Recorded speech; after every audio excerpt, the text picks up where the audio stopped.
The rust-eaten shell of the Ouroboros station hung in the black like a forgotten bone, adrift in the silent graveyard of the Kuiper Belt. For Elias Thorne, it wasn't a tomb, it was a living. He was a junker, a deep space scavenger who picked the metal carcasses of failed ventures and forgotten wars, hoping to find a working cryopump or an intact navigation chip worth a few corporate credits. His ship, the Magpie, was a patchwork of scavenged parts itself, its hull scarred by micrometeoroids and its engine coughing with the weary rattle of a machine that wanted to die. For 6 months, he'd been alone out here, the silence broken only by the hum of the life support and the ghostly crackle of solar radiation on the comms. Today, however, was different. He had found something nestled in the debris field around a shattered asteroid mine, something that didn't belong. It was a probe, but not human. Its design was alien, a smooth, obsidian teardrop that seemed to absorb the faint light of the distant sun, giving nothing back. There were no seams, no visible propulsion, just a surface covered in hair-thin, phosphorescent lines that pulsed with a slow, hypnotic rhythm. The consortium's patrol drones never came this far out. They considered the outer belt worthless, picked clean decades ago.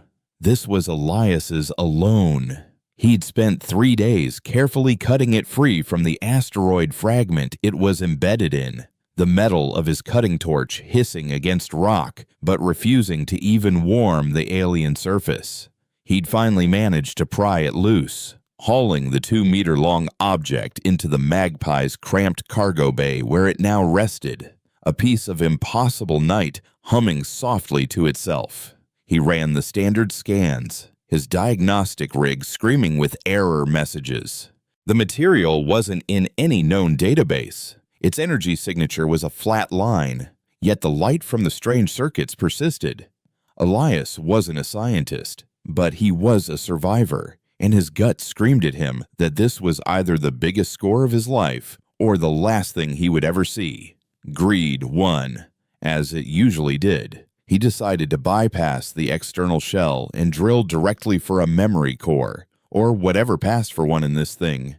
The diamond-tipped drill bit, capable of boring through battleship plating, whined for a moment against the black surface and then shattered, spraying the cargo bay with fine, metallic dust. Cursing, Elias tried a plasma cutter next, focusing the beam on one of the glowing lines. For a second, nothing happened. Then the light in the line flared, and a section of the hull slid open with a sound like sighing dust, revealing a cavity filled with a crystalline lattice that shimmered with captured starlight. At its center floated a perfect outer silver sphere, no larger than his fist, suspended in a magnetic field he couldn't detect. This was it, the heart of the machine. He spent the next hour disabling what he hoped were security protocols, his hands sweating inside his worn gloves. Finally, using a pair of insulated grav tongs, he lifted the sphere from its cradle. It was cool to the touch, its surface impossibly smooth, and it vibrated with a frequency that went straight to the bones in his skull. He carried it to the bridge, a cluttered space filled with flickering monitors and the smell of stale recycled air, and carefully placed it into his primary data jack interface, a jury-rigged mess of wires and repurposed consortium tech. He just wanted to see what was inside: a map, a schematic, a message, anything he could sell on the black market networks that thrived in the outer colonies. The moment the sphere made contact, the Magpie's systems went dead. The lights, the engine hum, the life support, everything cut out, plunging him into absolute silence and darkness, the kind of terrifying void that usually meant a cracked hull and a few seconds of life. But he wasn't dead. His breath plumed in the cold air, and the only light came from the silver sphere, which now glowed with a fierce, white light, projecting a torrent of data directly into the ship's dead systems and into him. It wasn't a sound or an image. It was a feeling, a concept that blossomed in his mind without language. It was the color of loneliness, the geometry of despair, the mathematical equation for a loss so profound it had its own gravity. Elias screamed, clutching his head as his vision filled with static, but the scream made no sound in the dead air. He saw a civilization not of flesh, but of woven light and resonant thought. Their cities vast, silent orchestras playing music that could build stars. He saw them encounter something in the void between galaxies, a presence that was not alive but was not dead, a form of parasitic consciousness that fed on meaning. It didn't conquer, it hollowed out. It took the culture, the art, the love, the hate of a species and left behind a perfect, empty shell, a monument to a people who had been unwritten from existence. This probe, he realized, wasn't a tool of exploration. It was a tombstone, a final, desperate record of a civilization as it was being erased, a digital ghost screaming a warning into the abyss. The message was a poison pill, designed to be so complex, so alien, that no one could ever fully understand it without being fundamentally changed by the sheer wrongness of its contents. The data stream stopped as abruptly as it began. The Magpie's emergency lights flickered on, bathing the bridge in a sickly red glow. The life support sputtered back to life, and Elias found himself on the floor, shaking. The silver sphere now inert and cool in the data jack. His nose was bleeding, and a single thought, not his own, echoed in the quiet of his skull. It knows you are here. He stumbled to the comms panel, his hands trembling too much to work the controls properly. Who could he tell the consortium they'd lock him in a black site lab and dissect him piece by piece to get their hands on the sphere? The local prospector channels, they'd think he'd come down with void madness. He was alone with this terrible knowledge, this phantom echo of a dead people. That's when the proximity alert blared, loud and sudden. He scrambled to the main viewer. A ship was decloaking less than 1,000 kilometers from his position. It was sleek and black, a Consortium Reaper-class patrol cutter, the kind they used for asset retrieval. They weren't supposed to be out here. They had no reason to be out here, unless... He looked at the sphere. The moment he'd activated it, it must have sent out a pulse, a silent shriek across the system that only the highest-tier corporate sensors could detect. They hadn't come for him. They had come for it. Unidentified vessel. A cold, synthesized voice crackled over the open channel, bypassing his security protocols with ease. You are in violation of Consortium Salvage Mandate 7 Gamma. Power down your systems and prepare to be boarded. Failure to comply will be met with lethal force. Elias's mind raced. The Magpie was no match for a Reaper. He couldn't fight, and he couldn't run. But the warning from the sphere, the memory of that hollowed-out civilization, burned in his mind. He couldn't let the consortium have it. He couldn't let humanity even know it existed. Whatever that thing in the void was, it was still out there, and this sphere was a signpost pointing right at them. He looked at the navigation console. His only chance was the Charybdis anomaly, a volatile region of space a few hours away, filled with gravitic distortions and rogue planetoids.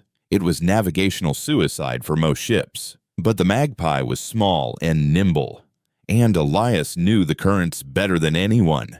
It was a desperate, stupid plan, but it was the only one he had. He ignored the consortium's hail, his fingers flying across the controls, rerouting what little power he had to the engines. The ship groaned in protest as he pushed it far beyond its safety limits. The Reaper fired a warning shot, a lance of plasma that sliced through the void just off his port bow, close enough to make the hull resonate. A new voice came over the comm. This one human, impatient, Last chance. Junker, don't throw your life away over a piece of scrap. Scrap. If only he knew. As he veered the ship toward the swirling chaos of the anomaly, he glanced back at the sphere. One of the phosphorescent lines on its surface was glowing faintly, a steady, rhythmic pulse. And in his mind, the foreign thought returned, clearer this time. Not a memory, but a directive. It protects its own. Strange things started to happen. When the Reaper locked its targeting system on him, a cascade of false sensor echoes bloomed around the Magpie. Thousands of ghost signatures that sent the Reaper's targeting AI into a feedback loop. When they launched a disabling torpedo, the Magpie's decades-old countermeasures, which had failed every diagnostic he'd ever run, suddenly fired with perfect precision, deploying a cloud of chaff that blinded the torpedo's sensors. It was impossible. His ship was a wreck, held together with little more than hope and welding paste. It shouldn't be capable of any of this. It was the sphere. It wasn't just a recording. It was a living archive, an active intelligence. And it was using his ship as a puppet to ensure its own survival. He was no longer the pilot. He was just the vessel. The entrance to the Charybdis anomaly loomed, a maelstrom of dust and lightning. The Reaper wouldn't follow him in there. The risk to their pristine warship was too high. He had almost made it, while then the ship's internal sensors screamed, a breach, not from the outside, but from the inside. He turned and saw it. One of the Reaper's boarding pods, no bigger than a coffin, had magnetically clamped onto his hull and burned its way through. It had been a silent attack, masked by the chaos of the chase. The outer door to the bridge hissed open, and two figures in black, armored exosuits stepped through, their helmets hiding any trace of humanity. They moved with an unnerving, fluid grace, weapons raised. The asset, Thorn, the lead figure said, his voice a flat, metallic rasp from his suit's external speaker. Hand it over, and we might let you live out your days in a labor colony. Elias backed away, his eyes darting between the soldiers and the silver sphere, which now pulsed with an urgent, frantic light. He had nowhere to run. He was trapped. The first soldier took a step forward, and the sphere reacted. The light it emitted intensified. The very air in the bridge seemed to warp. The soldier's weapon, a high-energy plasma rifle, suddenly drooped in his hands, the metal flowing like wax as if gravity had ceased to apply to its molecular bonds. The second soldier, seeing this, didn't hesitate. He fired. The bolt of plasma shot across the small bridge, and in that split second, Elias felt a strange sense of calm wash over him. The alien presence in his mind surged forward, not with fear, but with a cold, analytical curiosity. Time seemed to stretch, the plasma bolt slowing to a crawl. He saw the intricate dance of superheated particles, felt the electromagnetic field it generated against his skin. A new understanding flooded his consciousness, the physics of the weapon, its frequencies, its weaknesses. Without thinking, his hand shot out and slapped a panel on the main console, a panel that had been dead for years. The ship's emergency magnetic shielding, a system he'd stripped for parts long ago, flared to life for less than a second, a flicker of energy in the wrong place at the wrong time. But it was enough. The plasma bolt, its trajectory minutely altered by the magnetic pulse, missed Elias by inches and instead struck the ship's primary power conduit behind him. The explosion was immense, a blinding flash of white that tore the bridge apart. Elias was thrown violently against the far wall, the world dissolving into a cacophony of shrieking metal and searing pain. His last conscious thought was of the stars, Amoy. But they were wrong. Through the shattered viewport, He didn't see the familiar, cold pinpricks of light. He saw threads, shimmering lines of connection weaving through the void, a cosmic web that had always been there, just beyond his perception. And for the first time, he saw that the web was trembling, as if something ancient and impossibly large had just begun to pull on one of the strands. The junker named Elias Thorne was gone, and something new was adrift in the dark. A consciousness wearing a human shell, carrying a ghost's warning, and heading toward a galaxy that was blissfully, terrifyingly asleep. Consciousness returned not as a gradual awakening, but as a system reboot. The pain was a distant diagnostic report: multiple fractures, internal bleeding, severe plasma burns. The panic that should have accompanied it was absent, replaced by a cold, efficient flow of information. He was Elias Thorne, but the name was now just a file header for a collection of memories and biological imperatives. The dominant process, the core operating system, was something else entirely. It was the archive, the ghost in the sphere, and it had woven itself into the very fabric of his being to survive the explosion. The bridge of the Magpie was a mangled tomb of twisted metal and shattered screens. The vacuum of space had claimed the air, and frost was creeping across the bulkheads. The bodies of the two consortium soldiers were frozen in grotesque poses, their exosuits ruptured, their faces masks of surprised horror. Through the gaping wound in the viewport, the Charybdis anomaly churned, a cosmic bruise of violet gas and strobing lightning. He, or rather, the hybrid entity that now wore his face, pushed himself to his feet. The movement was fluid, unnaturally precise, his limbs obeying commands that bypassed the screaming protests of his nerve endings. The silver sphere was still nestled in the data jack, its light a soft, steady pulse. It was no longer just a device. It was an organ, an extension of his mind that allowed him to perceive the universe as it truly was. He could see the weak points in the ship's ravaged hull, the faint energy signatures of the few systems still clinging to life. He felt the gravitic tides of the anomaly pulling at the wreckage, a slow, inexorable current dragging him deeper into chaos. Survival required a new vessel. The Magpie was a corpse. The thought came with an accompanying flash of alien memory, a city of pure sound being silenced, note by note, by a creeping void. The loss was a physical ache in his chest, a sorrow so vast it felt like a law of physics. The archive was not just data, it was grief, the last will and testament of 1 trillion souls. He moved through the ruined ship with a scavenger's purpose. Though he was not seeking profit, he was salvaging life. He pulled a power cell from the emergency life support, its charge flickering. He ripped a guidance module from one of the consortium exosuits, its casing still warm. He found the ship's emergency distress beacon, but instead of activating it, he began to rewire it, his fingers moving with an artisan's surety he had never possessed. The archive fed him the knowledge, pouring schematics for technologies his species wouldn't invent for another 1,000 years into his mind.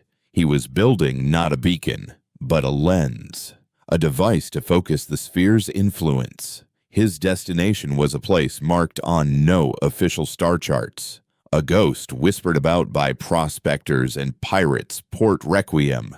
It was a hollowed-out asteroid deep within the anomaly, a sanctuary for the desperate and the damned, shielded from consortium sensors by the anomaly's perpetual storm. To get there in a dead ship was impossible, but the Magpie wasn't entirely dead. The sphere was its new heart. He mounted the repurposed beacon to the ship's main comms dish and interfaced it with the sphere. Then, he returned to the pilot's seat, the controls cold and unresponsive beneath his hands. He closed his eyes. He didn't need them. He reached out with his new senses, feeling the delicate web of space-time around him. He found the gravitic currents, the unseen rivers and eddies that flowed through the anomaly, and he pushed. The sphere pulsed, and the comms dish emitted a low, resonant hum. Outside, space warped.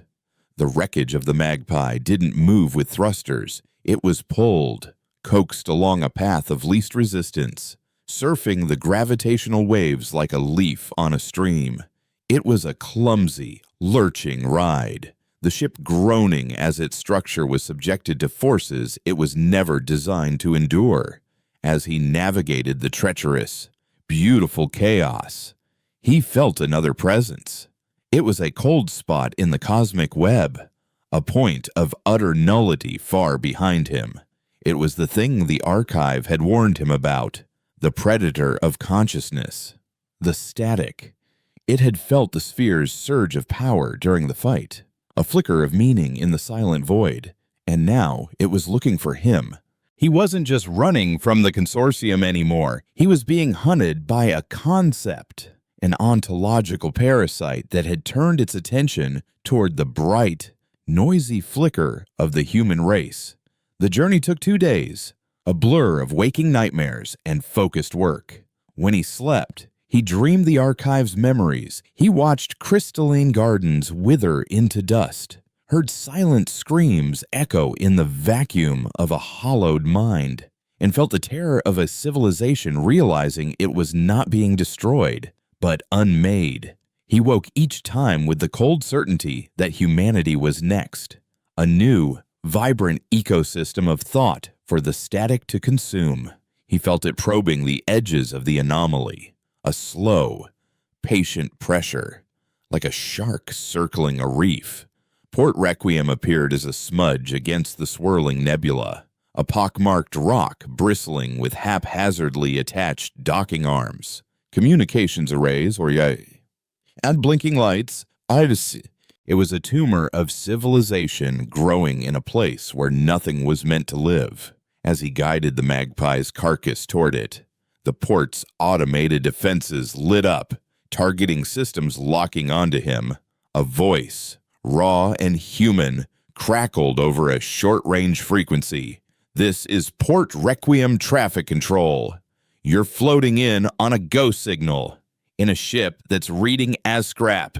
State your name, vessel, and intentions, or we'll turn you into finer dust than you already are." Elias opened his mouth, but the archive chose the words. "Name's Thorn. Ship is the Magpie. Intentions are to trade and repair. Engines dead, navigation shot. Requesting permission to dock at a scrap heap berth." He was surprised by the natural cadence of his own voice. The archive was learning, adapting, using the persona of Elias Thorn as a mask. There was a long pause. "Your ship's venting atmosphere and leaking radiation. You're a hazard. We don't want your trouble." "Thorn, I've got a core from a Consortium Reaper patrol cutter." He lied. The fabrication seamless. Another gift from the archive, intact, and a full load of refined helium-3, worth enough to cover the cleanup and a new engine. The lie was perfect because it was what they wanted to hear. Greed was a universal constant. After a moment of silence, a docking vector flashed on his screen. Berth 94 and Thorn. "If you're lying, we'll space you from an airlock without a suit." He used the last of the sphere's direct influence to nudge the wreck into the designated berth, the impact sending a final, shuddering groan through the ship. The docking clamps engaged with a heavy clang, and the umbilical extended, pressurizing the airlock. He needed a new identity, a new ship, in a way to disappear so completely that neither the consortium nor the static could ever find him. But first, he needed to get the sphere out of the magpie without being seen. He carefully detached it from the data jack. The moment it was free, the lights on the bridge died for good, and the connection in his mind dimmed, the torrent of information slowing to a trickle. The sudden quiet was jarring.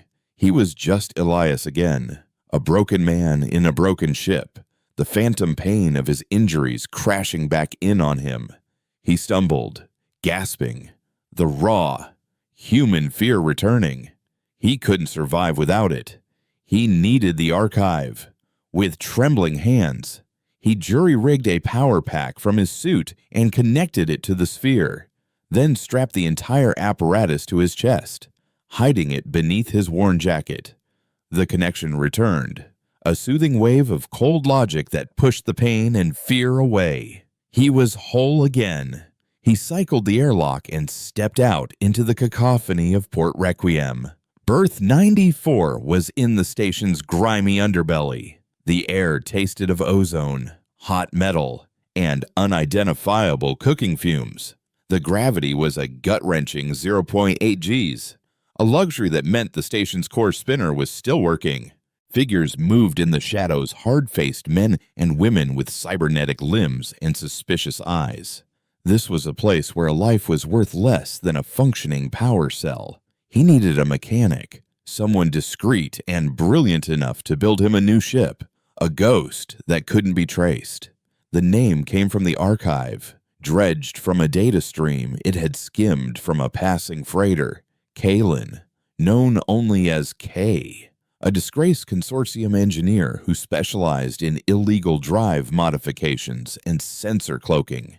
She had a workshop in the deepest, most forgotten level of the station, a place called the Foundry. Navigating the station was a sensory assault, but the archive processed it all, filtering the noise, identifying threats, reading the micro-expressions of the people he passed. It guided him through narrow, crowded corridors, down precarious catwalks that spanned cavernous, industrial spaces, and finally to a heavy blast door marked with a faded, stylized raven. He keyed the access panel, and a gruff, female voice answered, "We're closed."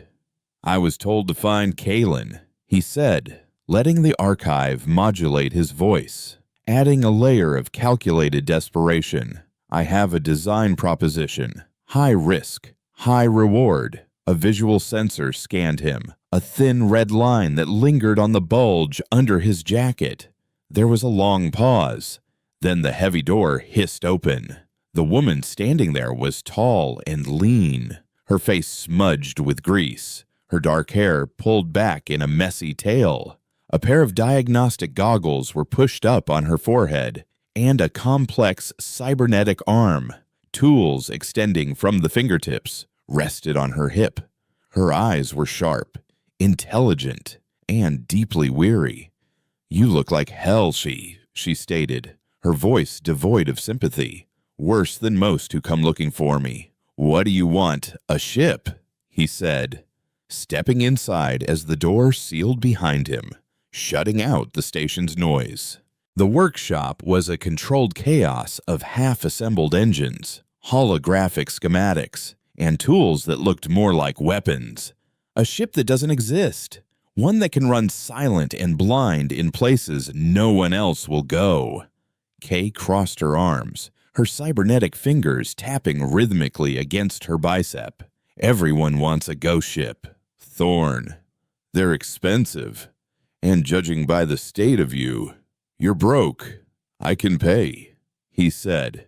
He reached under his jacket, his hand moving toward the sphere. Kay tensed, her own hand dropping to a plasma cutter holstered at her side. He slowly pulled out the sphere. He didn't offer it to her, just held it in his palm. It seemed to drink the light in the room, its silver surface a perfect cold mystery. Kay's cynical expression faltered, replaced by one of genuine professional curiosity. Her goggles lowered over her eyes, and he could hear the faint whir of their internal scanners. "What is that?" she breathed, her voice a whisper. "The energy readings are null. The material composition is impossible.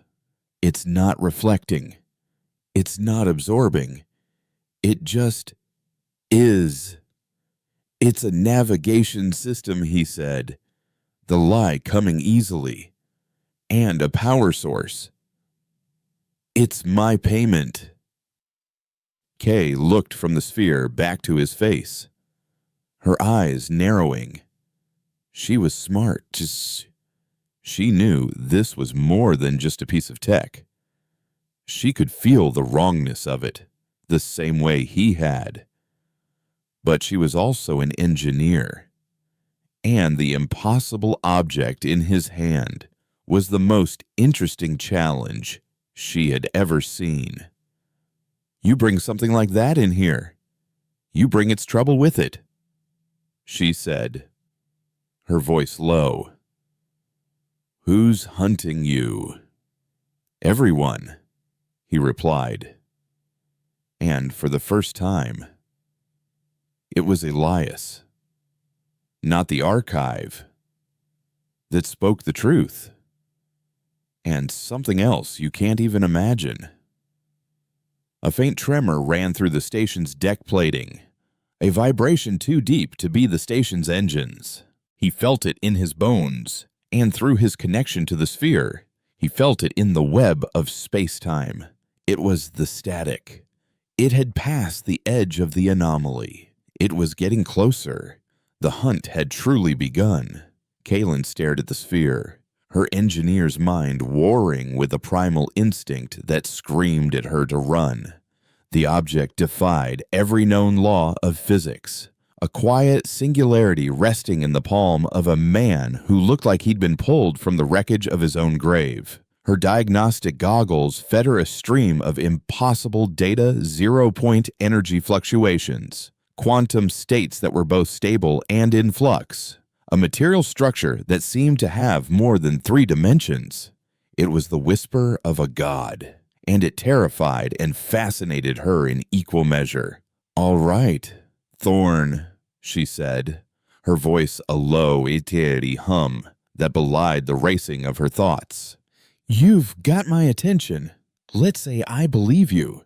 Let's say I'm crazy enough to build your ghost ship around that.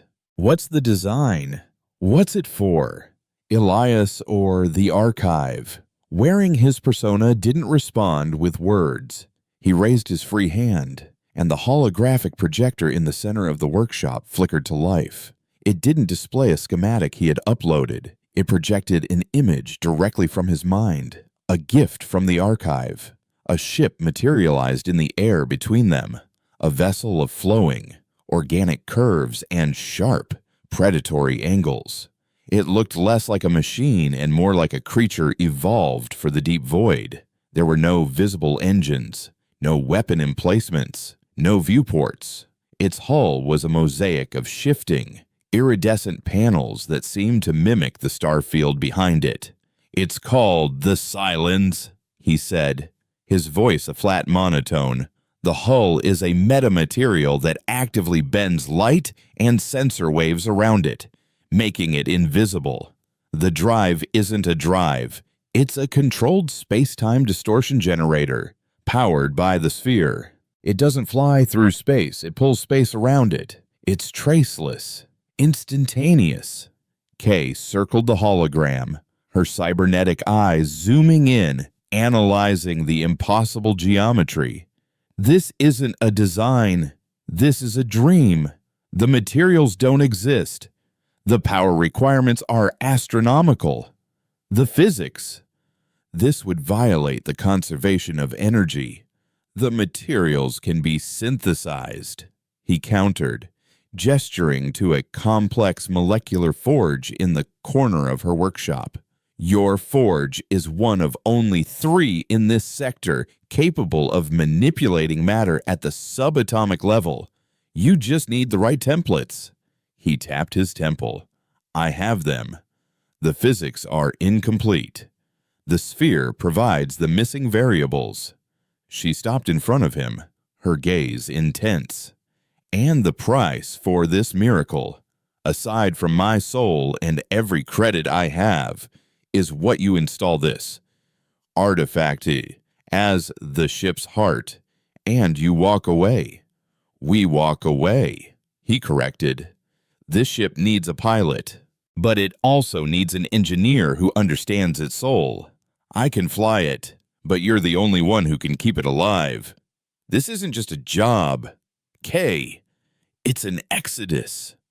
Before she could answer, a klaxon blared through the station, a harsh, panicked sound that cut through the low hum of the foundry. A computerized voice, laced with static, echoed through the corridors. Security alert. Code Black.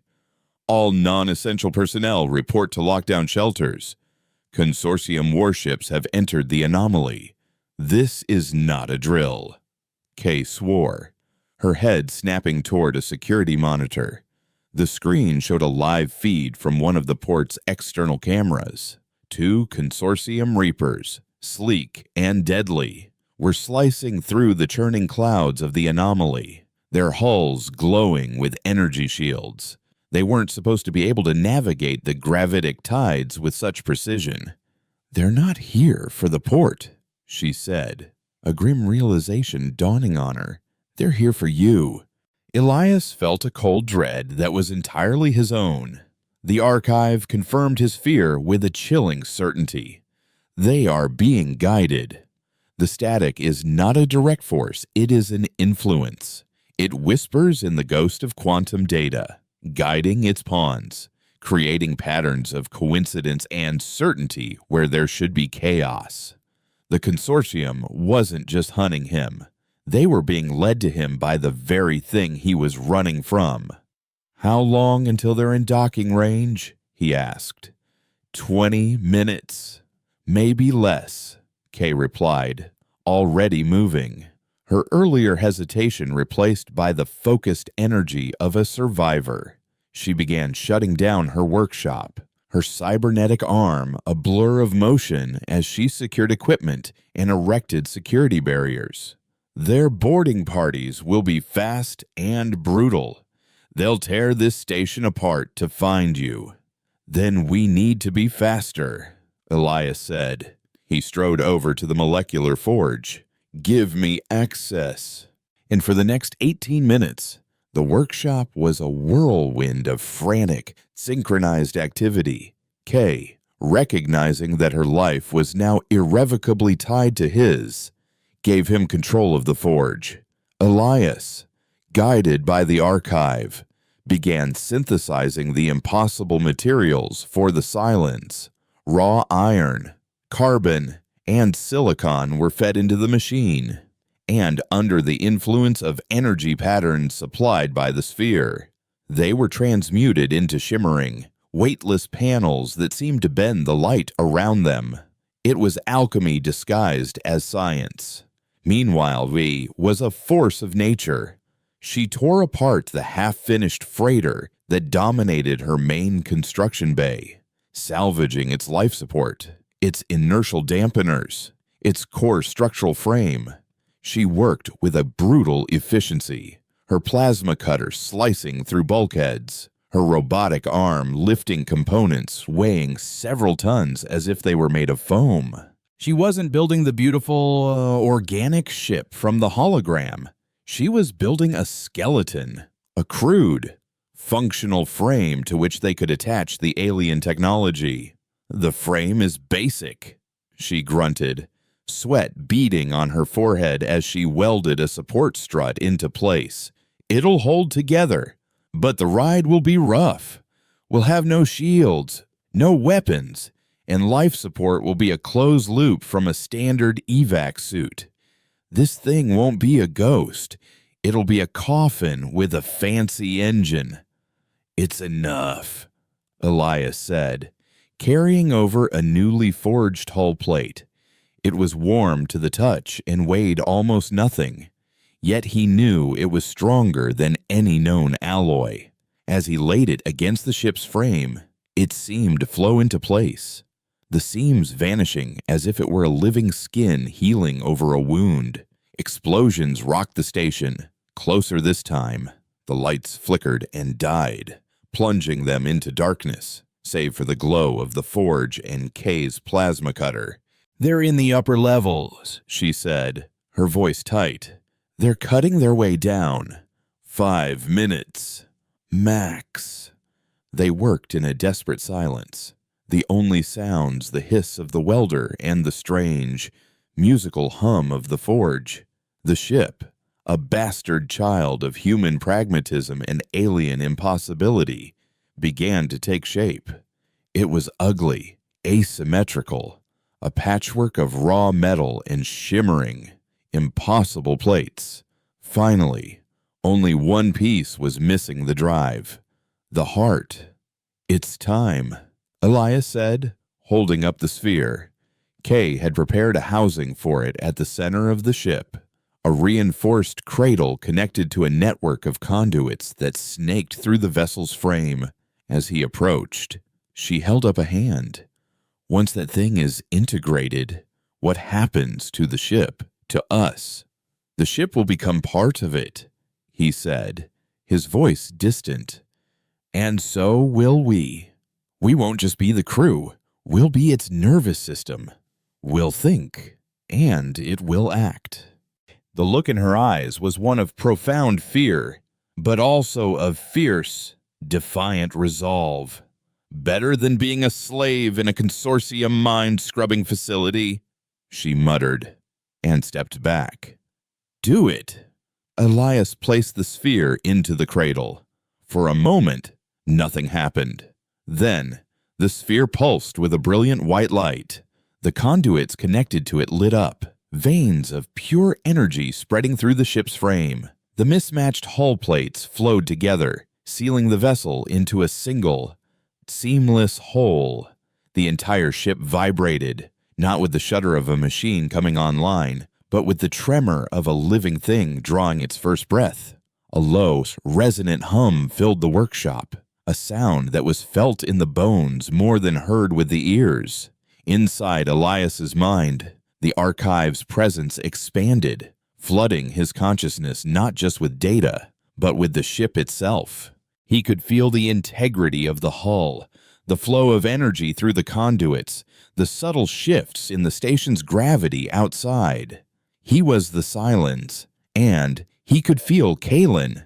It wasn't telepathy, it was a shared sensory input. He could feel the tension in her muscles, the rapid beat of her heart, the cool metal of her cybernetic arm. He felt her shock, her fear, and her awe. A new voice, a fusion of his, the archives, and the ship's nascent consciousness, spoke in both their minds. Integration complete. "We are one." A massive explosion blew the workshop's blast door off its hinges. Consortium soldiers poured into the room, clad in heavy black armor, their rifle-mounted lights cutting through the dust. "Surrender, Thorn. You are surrounded," their commander yelled. Kay reacted instantly, her mind now in perfect sync with the ship. She thought seal the bay doors. A massive sheet of armored plating slammed down, separating the construction bay from the workshop. The soldiers opened fire, their plasma bolts splashing harmlessly against the new hull of the Silence. "We need to get out," Elias thought. "The main bay doors are too slow. They'll cut through before we can open them. There is another way." The ship consciousness replied. It showed them a schematic of the station, highlighting a massive waste heat conduit that ran from the foundry directly out into the void. It was a one-way trip, a garbage chute for plasma and radiation. It was also their only escape. The tunnel is shielded, but it's narrow. Kay projected, her engineering knowledge instantly analyzing the risks. The gravitic shear will be immense. The hull might not take it. It will hold. The archive insisted. With a thought, Elias activated the drive. There was no roar of engines, no tremor of ignition. The space around the Silence simply bent. With a sickening lurch that was felt in the mind rather than the body, the ship tore itself free from its moorings and shot forward, smashing through the back wall of the construction bay and into the heat conduit. The journey was a maelstrom of violent energy. Alarms they could feel but not hear screamed in their shared consciousness. The hull groaned, not with metal fatigue, but with a biofeedback of pure agony that shot through their minds. They were a raw nerve inside a particle accelerator. Then, just as the pain became unbearable, they burst out into the silent void. For a breathtaking moment, they saw the battle raging around Port Requiem. The station was on fire, its defense turrets dueling with the two consortium Reapers. Smaller fighters swarmed like angry insects, but it all seemed to be happening in slow motion, a distant, silent film. The commander of the Reaper, a grim-faced woman named Eva Rostova, watched the unidentified vessel emerge from the station on her main view screen. Her sensors were screaming, unable to get a lock, unable to even classify the ship. It was a hole in the universe, a blind spot that her technology refused to acknowledge. "What is that?" she demanded of her sensor officer.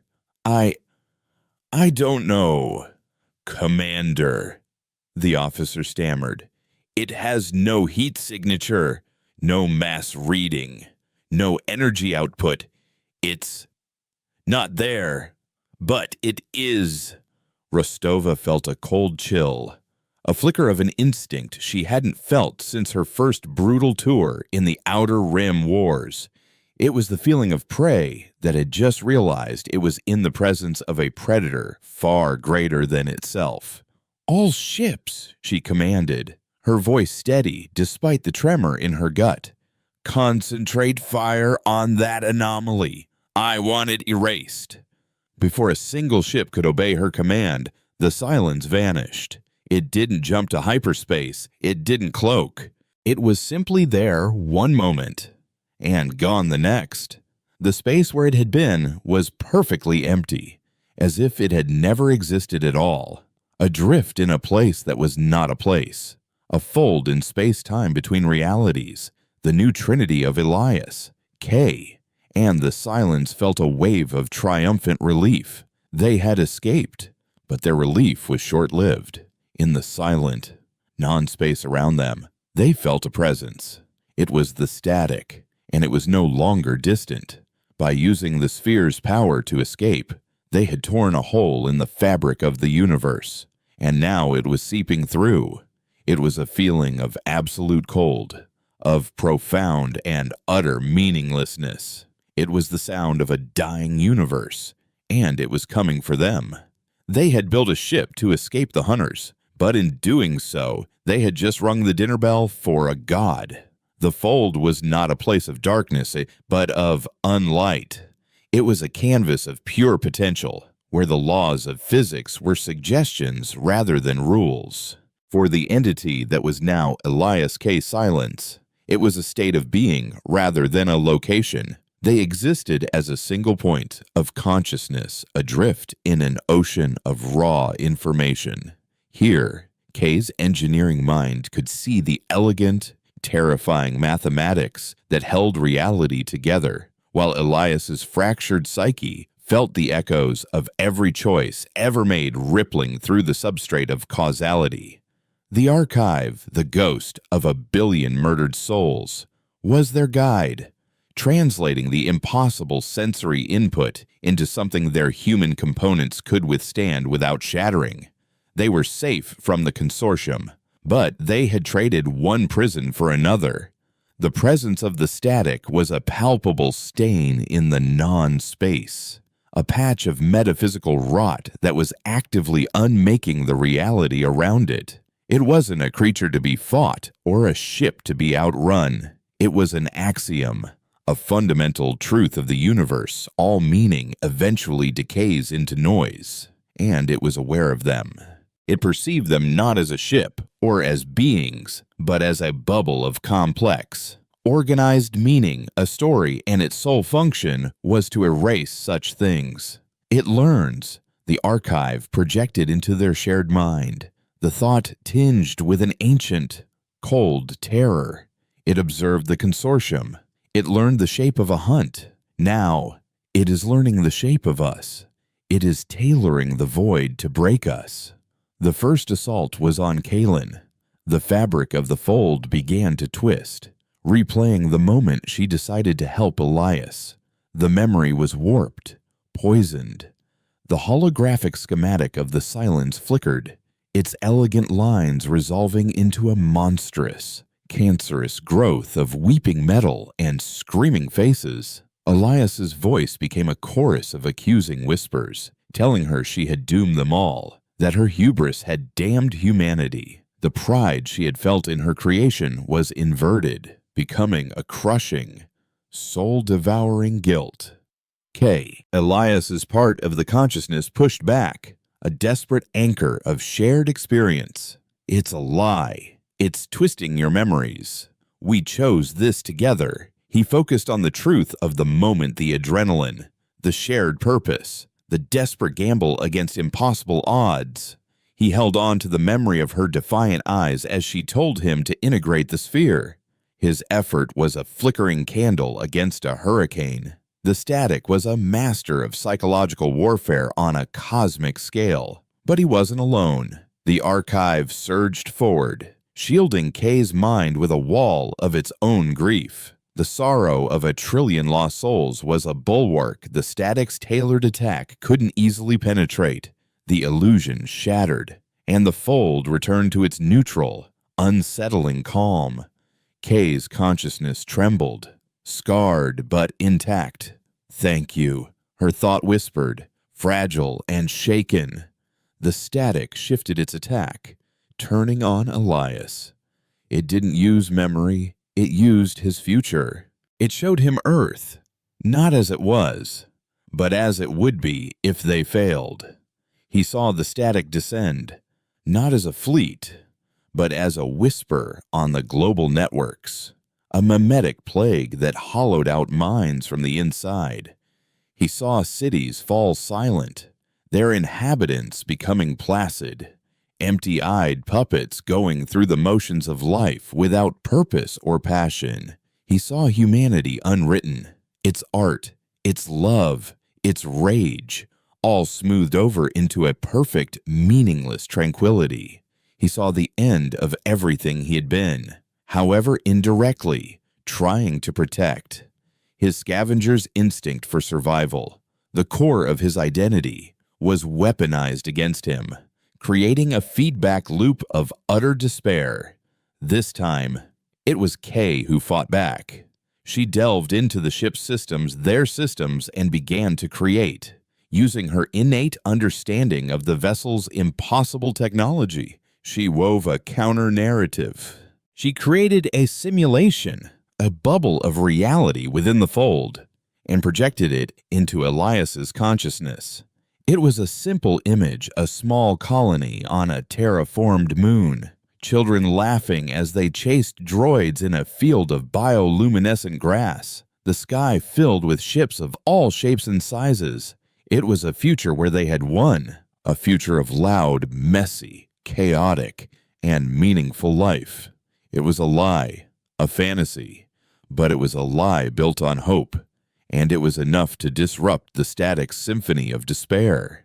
It's learning from our resistance, the archive warned as Elias's mind stabilized. It is adapting. These direct assaults are crude. It will become more subtle. They couldn't stay in the fold. It was the static's hunting ground. They had to return to real space, but where the consortium would be hunting them, convinced they were in possession of a new form of FTL drive. Every major system would be on high alert. To emerge near any civilized world was to invite capture or destruction. There is a place, the archive offered, projecting a complex set of coordinates into their shared navigational sense. It is known to my creators as the Well of Echoes. Your species calls it the Oort Cloud. It is the farthest edge of this star system, a place of deep cold and ancient silence. There are things there, dormant, that predate humanity. What kind of things, Kay asked, a tremor of apprehension in her thought. Other archives, other warnings. My creators were not the first to encounter the static. They were merely the most recent to fall. We must find another voice, another weapon, before the static learns to silence us completely. With a unified act of will, they pushed the silence out of the fold. The transition was violent, a sensation of being turned inside out and snapped back into shape. They emerged into the profound emptiness of the outer Ort. The sun was a distant, brilliant star, no brighter than any other. The silence was absolute, a perfect black canvas dotted with the frozen remnants of the system's birth. They were adrift for what felt like an eternity, the silence gliding silently through the dark. There were no sensor readings, no navigational buoys. They were guided only by the archive's alien memory, following a path toward a gravitational anomaly that didn't appear on any human star chart. As they traveled, they felt the subtle, persistent pressure of the static's attention. It hadn't followed them through the fold, but it was watching, casting its line into real space, searching for the ripple of their existence. To the static, the entire universe was a single, connected medium. Distance was an illusion.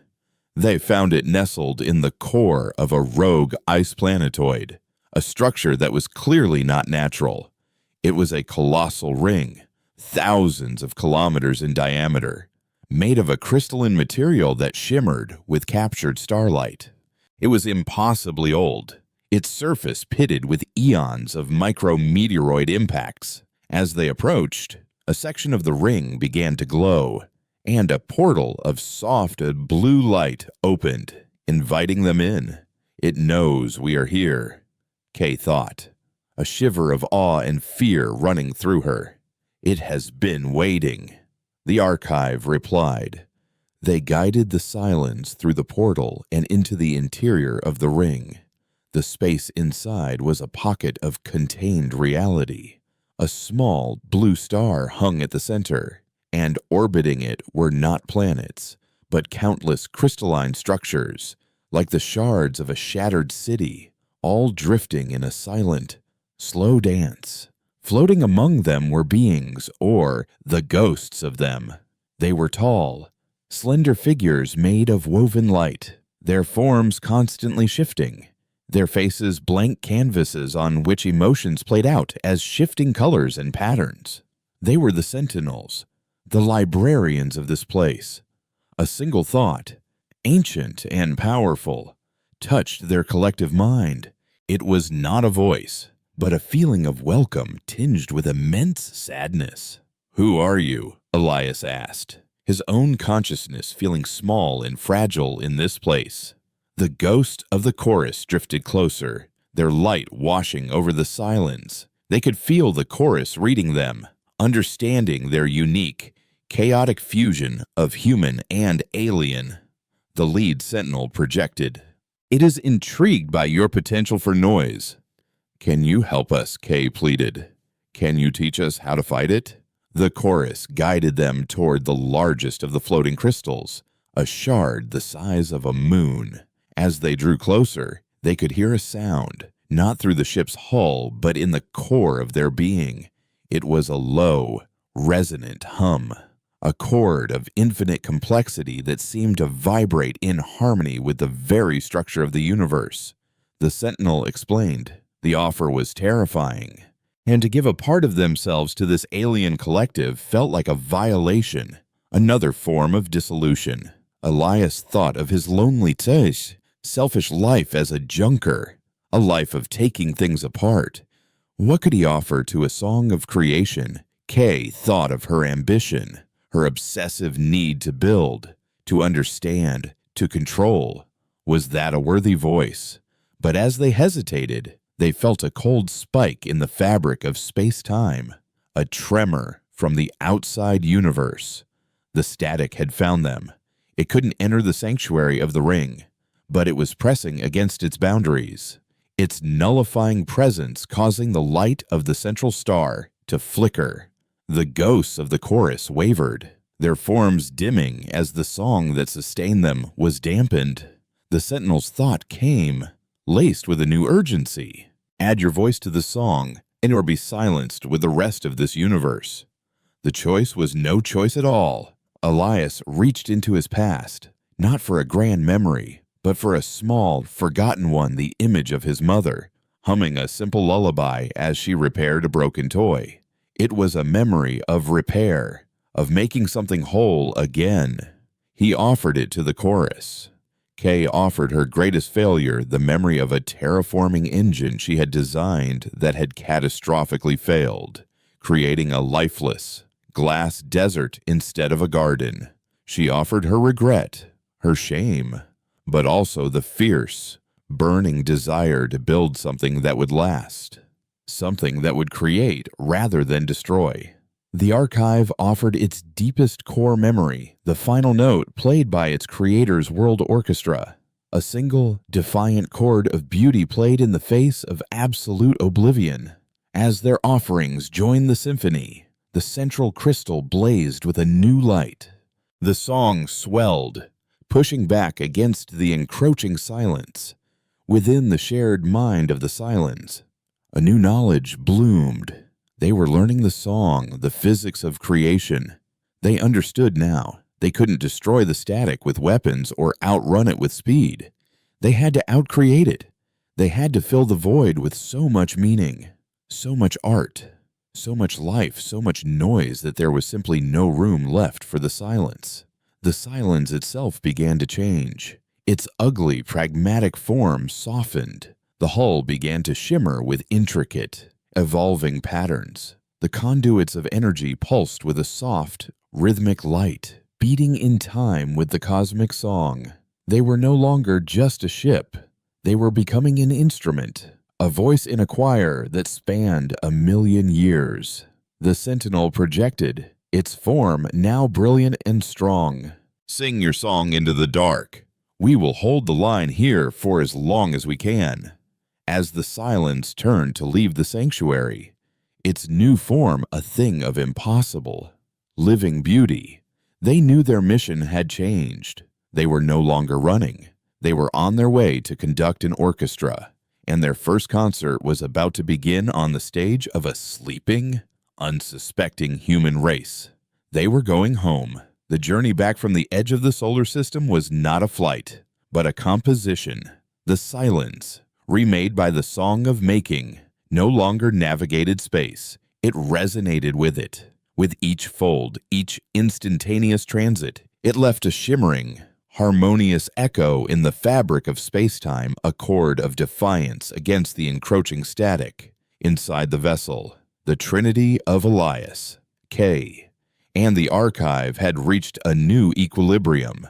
They were no longer three minds sharing a body, but a single consciousness with three distinct, complementary voices.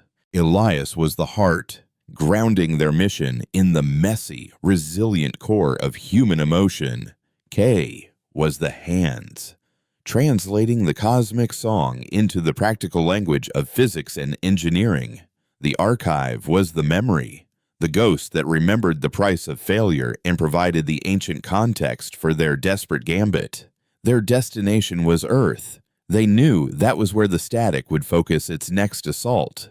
The chorus had warned them the static was drawn to the complex, chaotic noise of humanity's collective consciousness. Earth's global datasphere, a chaotic symphony of 1,000,000,000 minds screaming, loving, hating, and dreaming all at once, was the most tempting target in the known galaxy. To the static, it was a feast. As they neared the inner system, they began to feel the static's influence. It was subtle, insidious.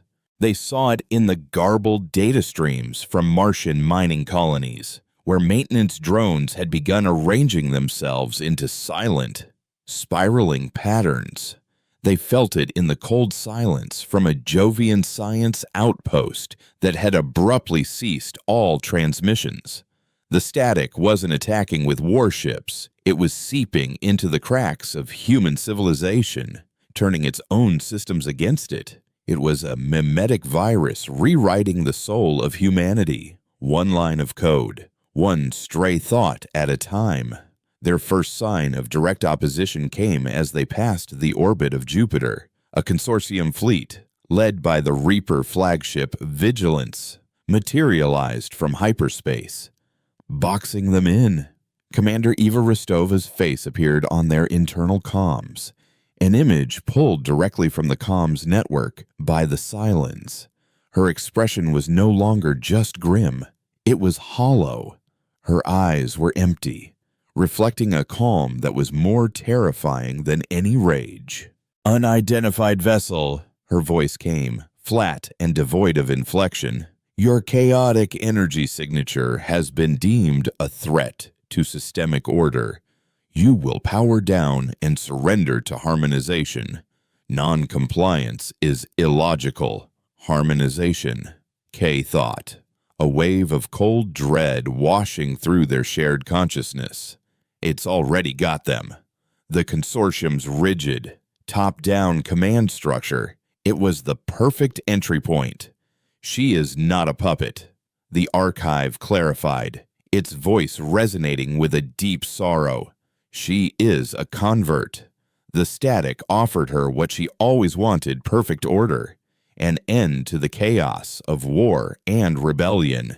It did not conquer her, it convinced her.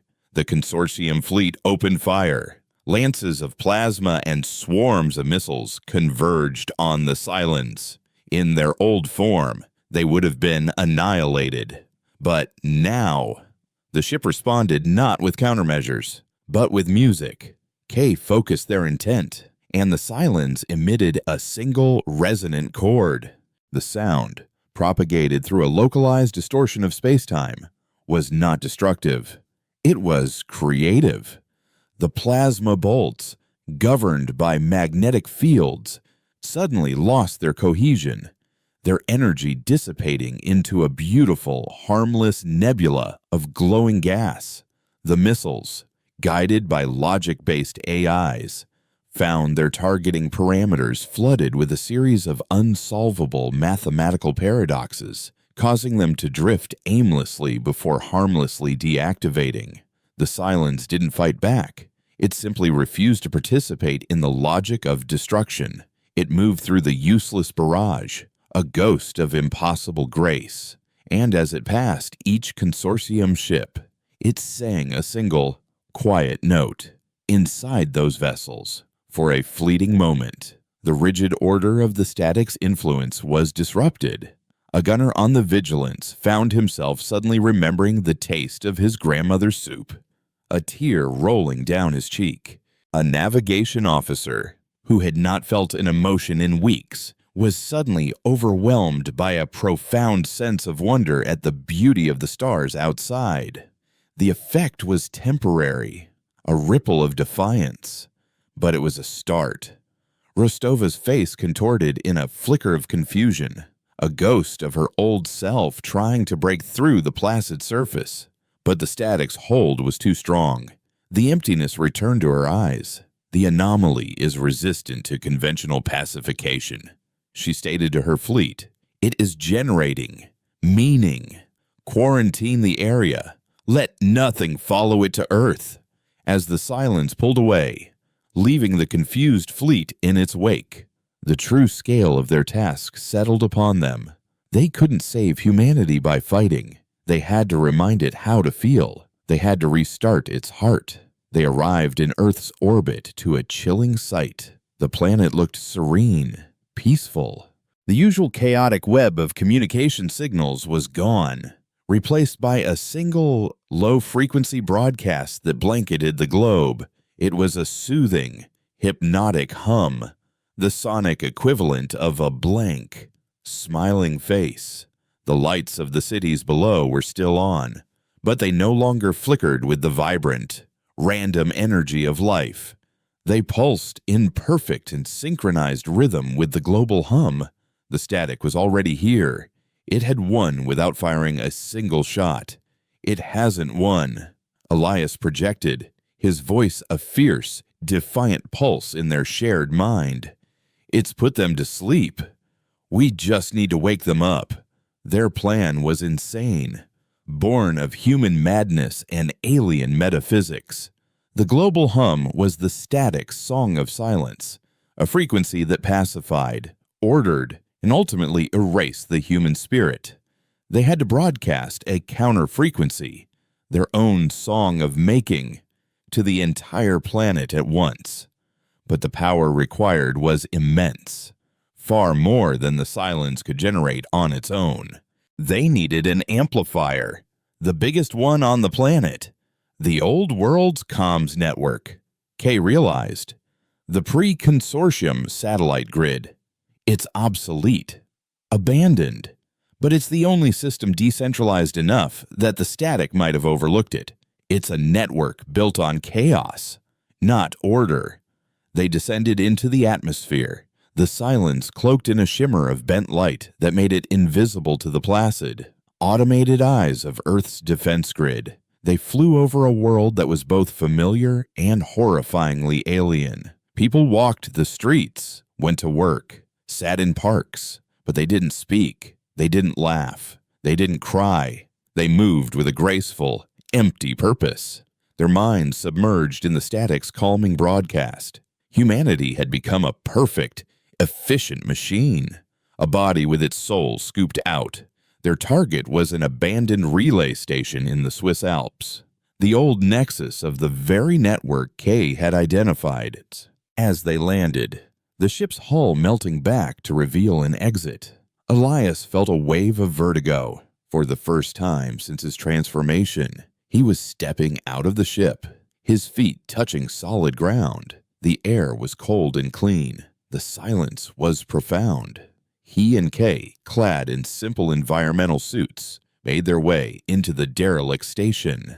The inside was a time capsule from a more chaotic era, covered in dust and the ghosts of old data.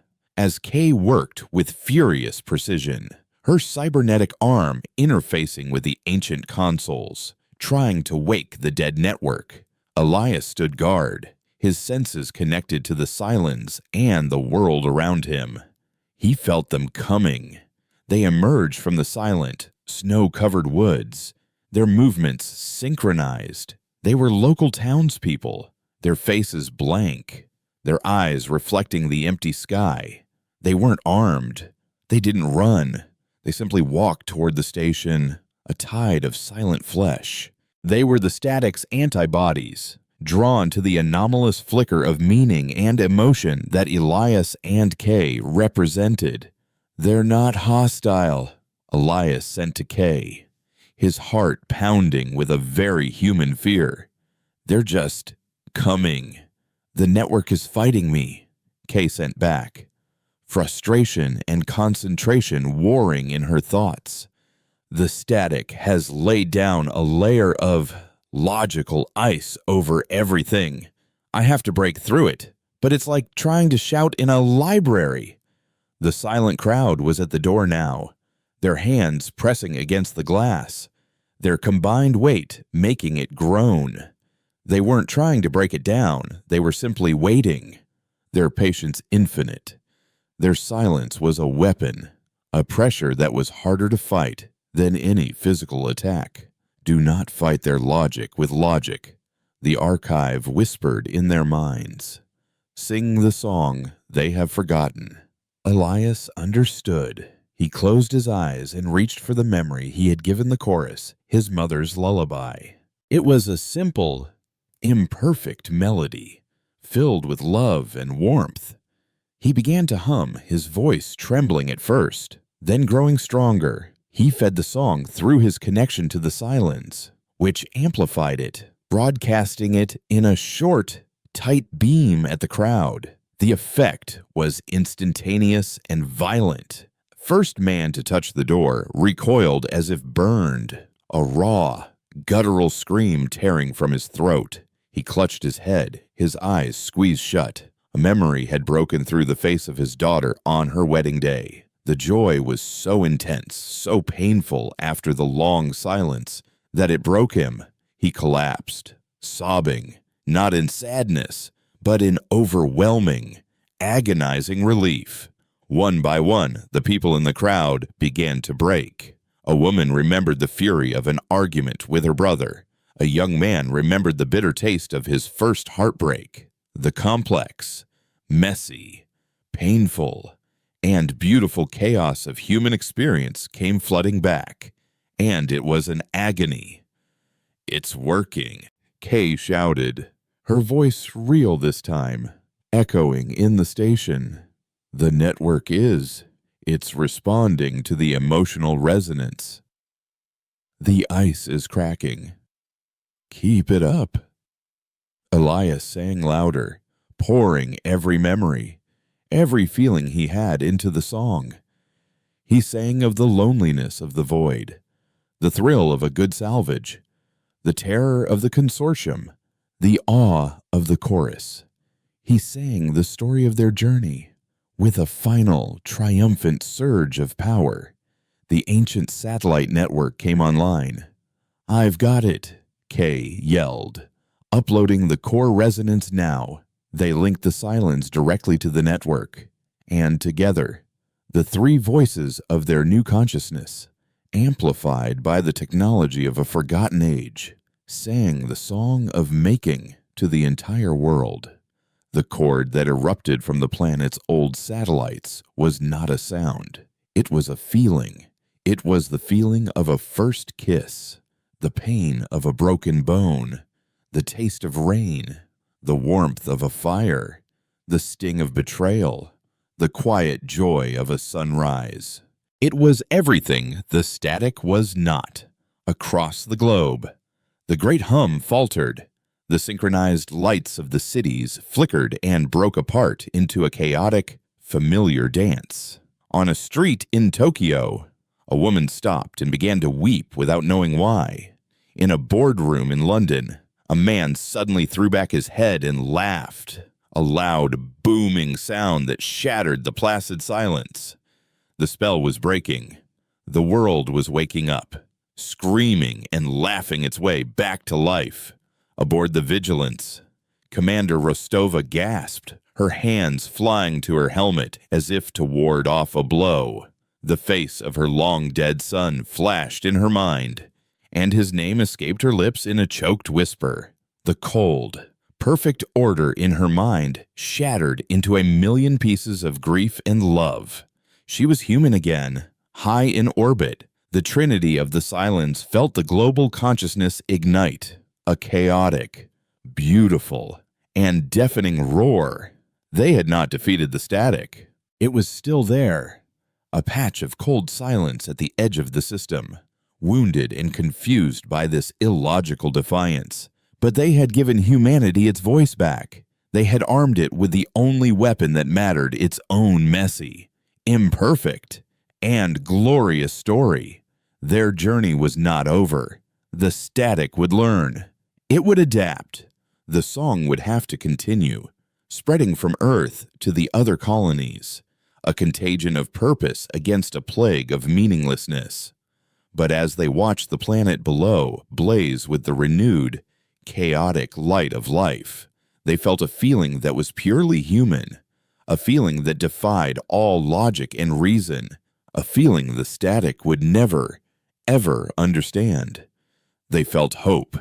The junker, the engineer, and the ghost had become the galaxy's first and last line of defense, its unlikely, defiant choir, and they were ready to sing.